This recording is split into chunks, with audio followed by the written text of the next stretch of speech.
அடையாப்பா திடீர்னு west Indies டப்பு கொடுக்குறாங்களாமா அப்படிங்கிற மாதிரிதான் இன்னைக்கு மேட்ச் இருந்தது. அதாவது ரீசெண்ட் டைம்ல India versus west Indies second test நடந்துட்டு இருக்குது.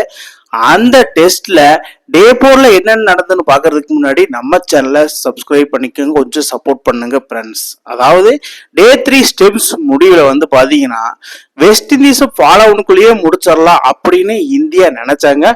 பட் வெஸ்ட் இண்டீஸ் டப்பு கொடுக்குற வகையில John Campbell and Shai Hope 2 பேரும் அருமையான ஆட்டத்தை வெளிப்படுத்தி ஒரு அருமையா பார்ட்னர்ஷிப் போட்டிருந்தாங்க. West Indies style by 97 runs தான். கிட்டத்தட்ட வெஸ்ட் இண்டீஸ் 173க்கு ரெண்டு விக்கெட் தான் விட்டு இருந்தாங்க. ஸோ அந்த வகையில பார்க்கும்போது டே 4ல என்னென்ன நடந்ததுன்னு இன்னைக்கு பாத்திரலாம். அதாவது டே 4 பொறுத்த மட்டும் இந்த பிரேக் த்ரூ இவங்க பார்ட்னர்ஷிப் யாரு தான் உடைப்பாங்கன்னு பார்க்கும்போது ஜான் காம்பல், அதாவது அவர் வந்து பாத்தீங்கன்னா அவர் கெரியர்லயே ஒரு செஞ்சுரி போட்டிருக்காப்புல. ஃபர்ஸ்ட் செஞ்சுரி, மெய்டன் செஞ்சுரி என்ன வேணா சொல்லலாம். 115 ரன் அடிச்சிருக்க சமயத்துல அவுட் ஆகி பெவிலியன் திரும்பிட்டாரு. அந்த பிரேக் த்ரூ, அதாவது இந்தியா எதிர்பார்த்த அந்த பிரேக் த்ரூவை யாரு கொடுத்தனா ரவீந்திர ஜடேஜா அந்த பிரேக் த்ரூ கொடுத்ததோட அதுக்கப்புறம் விக்கெட்டே போகல, லஞ்ச் வரைக்கும் போயிருச்சு. அதுல வந்து பாத்தீங்கன்னா சேய் ஓப் 92 அடிச்சு நாட் அவுட்ல இருந்திருக்காரு. 189 பால் பிடிச்சிருக்காரு. West Indies trail by 18 runs, அதாவது எங்கேயோ இருந்த மேட்ச் இவங்க வந்து இந்த ரன் அடிப்பாங்களா, ஃபாலோன்ல பீட் பண்ணிடலாம் அப்படிங்கிற மாதிரி எண்ணத்தை உடைச்சு எங்கேயோ இருந்த மேட்ச் எப்பவே வின் பண்ணிட்டு போற இந்தியா கடைசி வரைக்கும் போய் தான் வின் பண்ணும் அப்படிங்கிற மாதிரி ஒரு கம்பேக் கொடுத்தாங்க வெஸ்ட் இண்டீஸ். அதாவது மாடர்ன் டே டெஸ்ட் கிரிக்கெட்ல இந்த மாதிரிதான் எல்லாரும் எதிர்பார்க்கறாங்க, வேர்ல்டு ஃபுல்லா ஃபேன்ஸ். அந்த மாதிரி இன்னைக்கு பண்ணாங்க வெஸ்ட் இண்டீஸ். செமையா கம்பேக் கொடுத்தாங்கன்னு நான் சொல்லுவேன். மக்களே நீங்க எல்லாருமே சொல்லுவீங்க, நான் நம்புறேன். அதாவது லஞ்ச் பிரேக் முடிஞ்ச கையோட உள்ள வந்த சிராஜ், அதாவது ஓப்பனிங் ஸ்பெல் எப்பவுமே ஸ்பீடுக்கு தான் கொடுப்பாங்க. இந்த டைம் எப்பவுமே பும்ராக்கு தான் கொடுப்பாங்க. இந்த டைம் முகமது சிராஜ் கொடுக்கும்போது போட்டாரு பாருங்க சாய் ஹோப்புக்கு ஒரு பாலு, ஸ்டெம்பு பறந்துருச்சு. அதாவது சாய் ஹோப் 92 நாட் அவுட் இருந்தா லஞ்சுக்கு முன்னாடி, லஞ்ச் முடிச்சு வந்த பிறகு செஞ்சுரி அடிச்சிட்டாரு. லீடு வந்து பாத்தீங்கன்னா 1 ரன், அதாவது ஃபாலோ ஒன்னா தவிர்த்துறாங்க. பொட்டாரு ஒரு பவுலிங்க ஸ்டெம்பு தெரிஞ்சிச்சு, சாய்ஹாப் அவுட் ஆகி பெவிலியன் திரும்பிட்டாரு. அதுக்கப்புறம் கேப்டன் ரோஸ்டன் சேஸ் 40 ரன் அடிச்சு, அதாவது செம்மையா ஆடிட்டு இருந்தாரு. நிதானமான ஆட்டத்தையும் வெளிப்படுத்திட்டு இருந்தாப்புல. அந்த சமயத்துல ஜடேஜாக்கு விக்கெட் விழுக மாட்டேங்குது. அப்ப என்ன பண்ணும், சுப்பன் கில் கேப்டன்சி செம்மையா ஃபாலோ பண்ணாரு குல்தீப் யாதவ் நீ வா, எனக்கு 1 or 2 விக்கெட் நீ எடுத்து கொடுக்கணும் அப்படிங்கிற மாதிரி கேட்டது வழங்கப்படும் அப்படிங்கிற மாதிரி குல்தீப் யாதவ் ஒரு பிரேக் த்ரூ கொடுத்துட்டா. அது யாரு, ரெஸ்டன்சிஸ். அதுல வந்து பாத்தீங்கன்னா அந்த விக்கெட் எடுத்துக்கப்ப அடுத்தடுத்து ஒரே ஓவர்ல 2 விக்கெட் எடுத்துட்டாரு. ஒரு கேட்ச் என்னன்னா ஜடேஜா பிடிக்கிறாப்ல, இன்னொரு கேட்ச் என்னன்னா நிதிஷ் ரெட்டி பிடிக்கிறார். அதாவது குல்தீப் யாதவ் பொறுத்த மட்டும் பிரேக் த்ரூ வந்து நீங்க யார் வேணா கொடுக்கலாம். மேஜிக் ரிஸ்க் பின்னர்னு ஒண்ணு இருக்குது.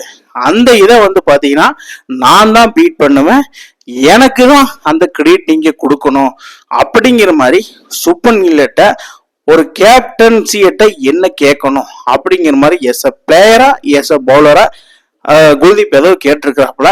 செம பர்ஃபார்மன்ஸ். அதாவது இந்த செகண்ட் டெஸ்ட் பொறுத்து மட்டும் பவுலிங்ல அற்புதமா பவுலிங் பண்ணிருக்காருன்னா அது குல்தீப் யாதவ் மட்டும்தான்.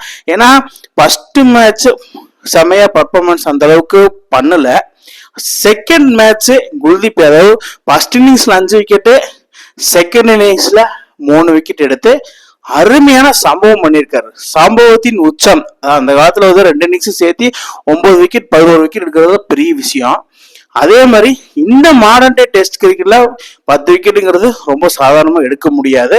அதுல குல்தீப் யாதவ் வேற மாதிரி சம்பவம் பண்ணிக்கிறார். பட் குல்தீப் யாதவ் சிராஜ் பர்ஃபார்மன்ஸ் பண்ணா பத்துமா, ஜடேஜா பண்ண போதுமா? பட் பெனிசிங் டச் டெய்லர் கடைசி வரைக்கும் நிக்கிறாங்க. பட் அவங்கள தூக்கி ஆகணும் அப்படிங்கிறச்ச நம்ம ஜஸ்பிரீத் பும்ரா பூம்ரா அதாவது கொம்பனா களத்துல இறக்கி விட்டாரு நம்ம சுப்பன் கில். அதாவது ஒரு யங் கேப்டன்சி ஒரு சீனியர் பவுலரை எப்படி யூஸ் பண்ணணுமோ அந்த வகையில இன்னைக்கு யூஸ் பண்ணாரு.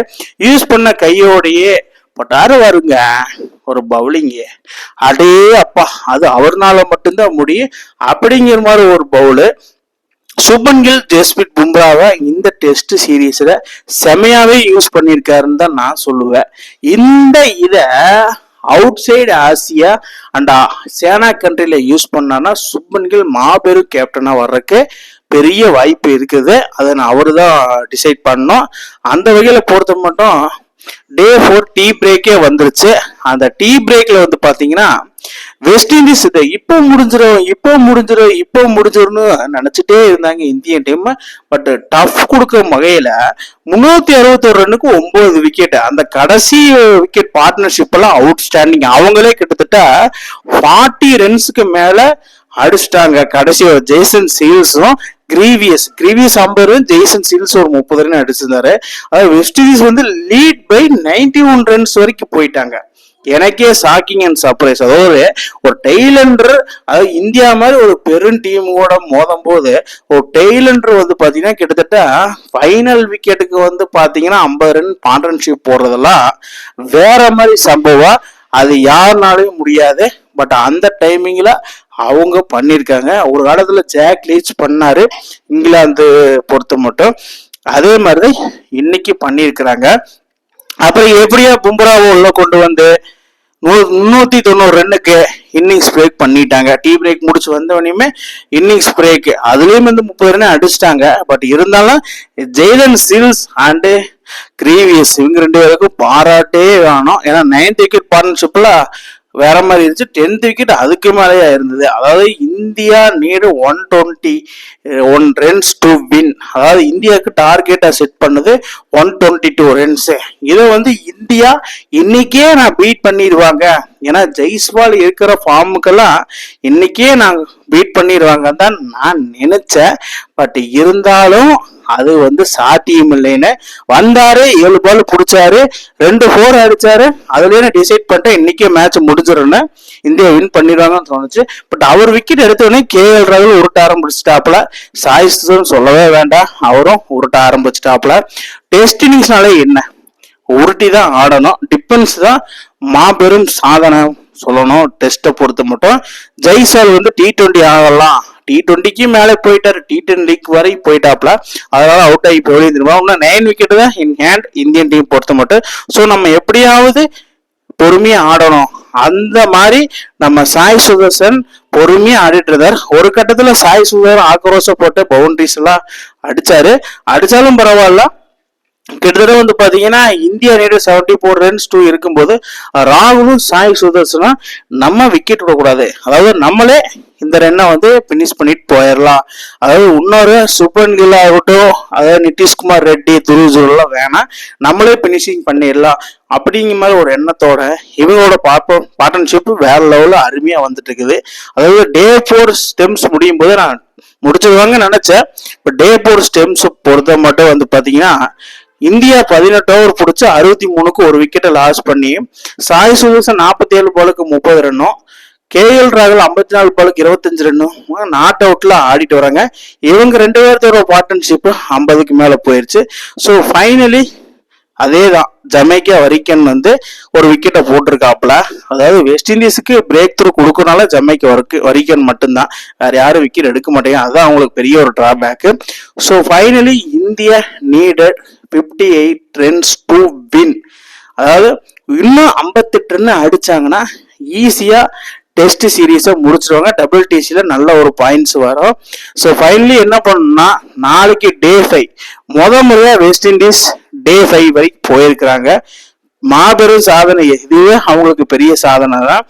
ஃபைனலி இந்தியா நாளைக்கு டே 5ல வந்து பாத்தீங்கன்னா 58 ரன் அடிச்சாங்கன்னா ஈஸியா வின் பண்ணிடுவாங்க.